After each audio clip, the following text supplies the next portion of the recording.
Hi, Chris here. So I'm going to show you how to do the fruit salad thing. So first off, we want to import our file.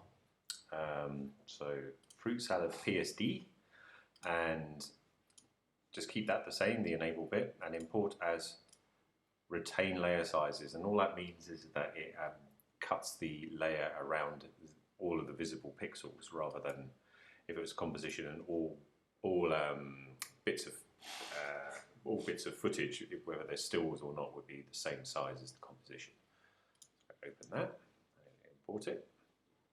Eventually, I want to keep all of that the same. Go OK. So here's my my sequence, and there's sort of nothing happening at the moment. And so the first thing I'm going to do is I'm just going to do their animation on. So I'm just going to take one of these guys, open it up, get the scale. So the scale at the moment is, my sequence is a bit long, so I'm going to press Control K, and I am going to change that to 10 seconds, it should be enough. And I am going to go to 1 second, and I'm going to change the scale to 100, put this down to 0, at 0. So now that one goes off. And see this button here? I'm just going to solo the layer. So that all I'm seeing is this one. So it's going up like that, and then I'm going to pop along to maybe 3 frames, and I'm going to make this, if you press that, then it just makes it 100 as well. And then make this 105. So now what it does, it should go,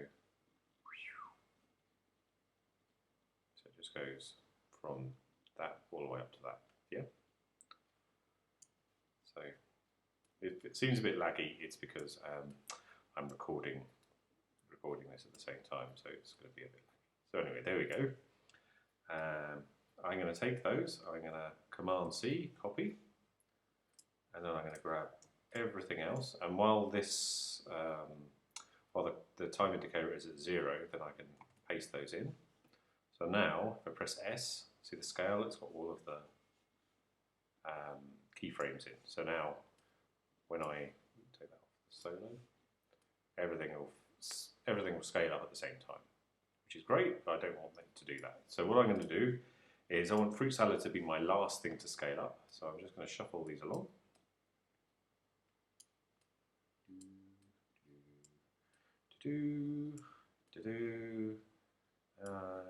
It doesn't have to be too exact, it doesn't really matter, it's just kind of, we're just kind of creating like a little bit of a concertina effect with scale and stuff. There we go, that fella up there. Just doing this pretty quickly. So there we go. So now what's going to happen is when I, everything's going to scale up over a sequence. So the next thing that I want to sort out is that my fruit salad is not particularly clear, so I want to change the colour of that. And there's hundreds of ways of doing that, but I'm just going to go into colour correction, and I'm going to change colour. Really simple. Colour to change is black, and then you can go to hue, lightness, saturation. So lightness is going to get much lighter, and then I can change the hue to whatever it wants. So, in fact, I'm just going to make it white, I think. There you go, that's nice and clear. So, Bob's your uncle. Yeah, all good. And so the next thing you want to do is you want to give this some depth. So the first thing we're going to do is, if you right-click, it'll give you all of these. I'm going to create a new camera. It'll give you a whole bunch of options, and I'm just going to keep it as it is, and just go OK. So now that I've got a camera, it means that I can go up here to the unified camera tool and I can spin it around. But I can't spin it around because none of my layers are 3D. So I need to take all of these layers and I need to make them 3D. Oh. So now when I go to the camera, I can spin around and they spin around like that. Yeah. If you keep pressing C, you get spin around, you'll get kind of move left and right, and you'll get this. Yeah. Which is zoom in now. So I just want a unified camera tool. Okay, so Now that I've done that, what I really want to do is I want to kind of move these backwards in the Z space, which is it's quite difficult to see when you've got your active camera. But the first thing I'm going to do, I think, is I'm going to animate this. So I'm going to kind of get like a nice view, which is going to be that. I'm going to start with that, go onto camera, so the transform and the position, and then I'm going to say go to here, and I'm going to animate into a bit of a hero shot. So that's going to be my final animation. So it just does that. Yeah. And now I'm going to move all of these. Move these keyframes here. Move this along to say 5. So it takes 5 seconds to kind of do all of that. Yeah. And then I'm going to put a bit of a cushion on that. So I'm just going to make it a little bit softer because I don't want it to be a hard end to it. I just want it to come to a nice stop. So when I preview that, let me just preview it.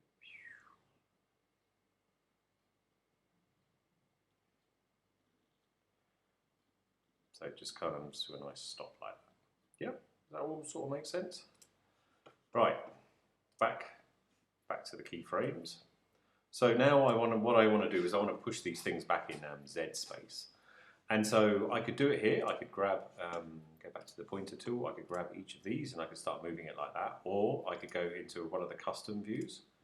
And the custom views just mean that here's my camera. It means that I can kind of grab each thing. And so I want to grab like fruit salad itself, the actual word. And I want that to be like the prominent thing. So that's going to be right at the front. Yeah. And these things, I want them to be, I'm just going to grab them and I'm going to sort of arbitrarily kind of shift these about a little bit so that they're kind of just stuck around places. And then grab. So I've got one of those magic mice, and so every time you kind of like stroke it vaguely, it kind of does like a zoom in. It's a real pain in the head. It's a nice mouse, but you know, I think Apple need to kind of like get with the 3-button mouse thing, because like stuff like Maya, you can't use Maya because it's kind of, you require at least a 3-button mouse. And so I've got kind of rather bizarrely, I've got a Microsoft mouse, and it's the only mouse. It's the only mouse that will work on a Mac completely perfectly as a 3-button mouse, because you can reprogram it. God, what's the irony in that? Eh? And anyway, so what I've done, you can use the unified camera tool in here. It won't affect what your camera position is doing, but it means that you can look around your object and stuff and kind of see if it's kind of to your satisfaction. That was the word I was looking for.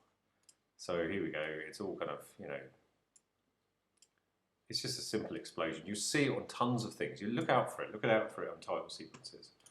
And then I saw a beautiful one the other day on this podcast. It's like a webcast called Motor Trend, and it's for Motor Trend is for people who quite like cars but don't actually like Top Gear, because Jeremy Clarkson and James May and the little midget bloke are a bunch of dicks. And so if you don't want to watch that, then you can watch Motor Trend. Anyway, that's by the way. But they've got a lovely title on there, which is kind of really cool. Anyway, so this is what I've ended up with. So it's exploded out because I've really exploded it out a bit. Probably too much, you know, but I've always felt that you should kind of push it to the max. And so I can now sort of adjust it a bit so it looks a bit better. Yeah. And that's basically it. So now I've created this kind of like nice sequence that's kind of does its stuff. And then you can kind of start, if you really want to, you can start adding extra stuff to it, and you can start playing around with filters and say something like the fruit salad thing. I could add if you go to stylize, you can add a glow. Glow is a really, really simple filter, and I use it a lot. And so it just kind of, you can make kind of things pretty rich. You can just kind of like add a glow. It just adds a certain level of richness to stuff. So now kind of fruit salad glows out, and so it pops a little bit more. And then the other thing that I did with the kids was that I kind of taught them how to put some particles in it. And I want to quickly show you how to do that. So I might as well use you here, you know, you're watching this, and it shouldn't be too much of a hardship to hear my dulcet tones on a Saturday night or a Sunday evening, or wherever you're going to do this. So what I'm going to do is create another solid layer. So that solid layer is not really doing anything. I don't need it to be 3D anything, I don't really care. And then I'm going to go into simulation, and I'm going to go to something called Particle World, which looks a little bit scary, But the thing is that all of these particles, they move with the camera. So you can create something that's really part of it. But this obviously looks shit because there's like a big fucking grid and there's loads of these things and it looks like, you know, looks like a kind of fireworks shower. And I don't want that. And all of these things are affected by different bits in here. All of this stuff is just grid and guys and that's all bollocks. And so you don't need to worry about that. The birth rate is how many of these per second get made. And so, so I want to turn that down. There's too many of them. So I'm just turning it down a little bit. And then longevity is how long they live for. At the moment they live for 1 second. And you can kind of go beyond 4, but you can make them last for friggin' ages. So it just means that they last for a long time. So well, I'm not going to change that for the moment. The producer, I'd like it, at the moment, it's coming out of this little circle in the middle. And so I want to make it come out of a much bigger circle. So I'm going to kind of increase this. So it's like a nice big circle. Yeah? So I'm going to get it roughly around the same size. And then physics changes the way that these things kind of work. So you can change the velocity and it means that they won't come out of that shape as fast. So I'm just going to increase that a little bit. I'm going to drop the gravity. So it's kind of down to that. So now it's kind of, these things are still going pretty fast, and so I'm going to stop that pretty much. I want to kind of make their birth rate, I want to drop their birth rate a bit. I only want a few of these. I just want to create like an extra layer of depth. Wait, I just got to shut up the blinds. I've got the sun shining right in my eyes. And that is a pain in the ass. Right, okay, so next is particles, and these particles can be made in any way you want. And so you can do shaded spheres, and you can do faded spheres. So I think I'm going to do a faded sphere, and I'm going to change the color. And so I'm going to kind of make it go from white to white. And I think I want a few more of those. And so I'm just going to create like a little bit of a few more of these. And then I am going to change the size of them because I think that they're a little bit big. So you change the birth rate and the depth size and all that kind of stuff, and change the variation of these things. And so now when I flip through this, what it does is it just creates like a little bit of extra depth because these things are now in Z space, and so they're just spinning around. So when you preview it, you just get like a little bit of a sort of a richness to it. And you know, the velocity is a bit much, so I can kind of, if I kind of put that down, so now when I preview that, yeah, there's probably too much gravity, so I'm going to put the gravity down to 0. Oh no, not to the opposite way, that would be weird. And then play this. So now they're sort of not going anywhere, but they're dying. And so you see what happens? Because they haven't got a very long lifespan. But it's kind of just made it, give it a little bit of life. See what I mean? And then I can take these things and I can take the whole lot and I can go, okay, well I'm going to blur them. And so I'm going to use something called a lens blur. It's really slow filter, but it creates some really beautiful blurs. And it's much slower than something like a Gaussian blur, but it just creates beautiful blurs, and that's why I use it. And so it's kind of worth using. And so you can kind of change all of this kind of stuff,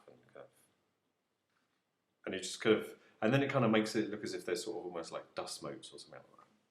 Yeah. But this is going to take a while to render, so I'm not going to bother with that. Maybe for another lesson. So I've created some particles, I've created my 3D layer, and I've kind of made it kind of slightly rich, yeah? And all I've done is just create some really simple particles, and so I can, like their lifespan now is kind of like, it's really short, so if I increase that, and let's increase it to 10 seconds, and now they live for the entire duration of the thing. I'm going to lower my birth rate to 0.5, say. So now, what I'm going to get, so I'm going to get particles that are there, they're not too big, and they don't die too quickly, and so it kind of makes it look as if it's in space, yeah? So now when I preview that, it's just giving it a little bit of depth and a little bit of something, and yeah, and that's kind of what I did, and I think that's going to be the end of the video. I'm going to go to the tapey thing, which is called iShow You HD, and as far as I can tell, it's free.